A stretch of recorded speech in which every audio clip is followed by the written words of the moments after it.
Iron man के suit के कितने प्रकार के रूपांतरण होते हैं?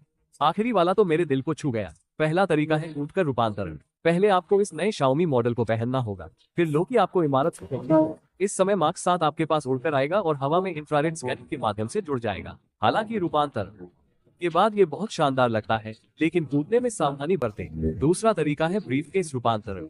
चाहे आप कहीं भी हो, एक छोटा ब्रीफकेस आपको आसानी से रूपांतरित कर सकता है। लेकिन अगर ब्रीफकेस उल्टा हो जाए तो क्या होगा?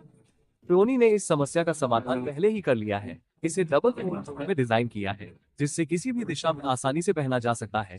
तीसरा तरीका है एक क्लिक ऑटोमेटिक रूपांतरण।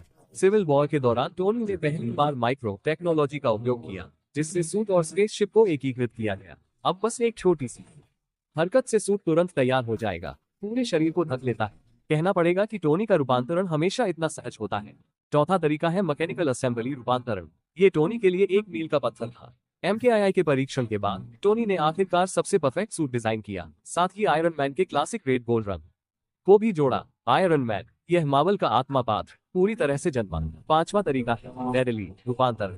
टोनी ने कई सूट बनाए, लेकिन सबसे घातक था MK42। हालांकि सूट को रिमोट कंट्रोल से ऑटोमेटिकली असेंबल किया जा सकता है, लेकिन हर बार रूपांतरण के दौरान टोनी को भारी नुकसान होता है।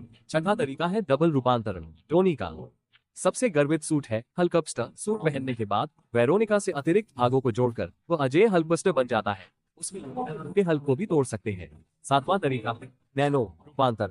यह आयरन मैन की तकनीक का शिल्प है। छाती के मित्र को छूने से नैनो पार्टिकल्स पूरे शरीर को ढक देते हैं। इस शानदार पहनने के तरीके को टोनी का सबसे शक्तिशाली रूपांतरण मानता हूँ। आप क्या सोचते हैं? थानोस ने 1.5 मिलियन बार जीतने के बावजूद एक बार में हार गया।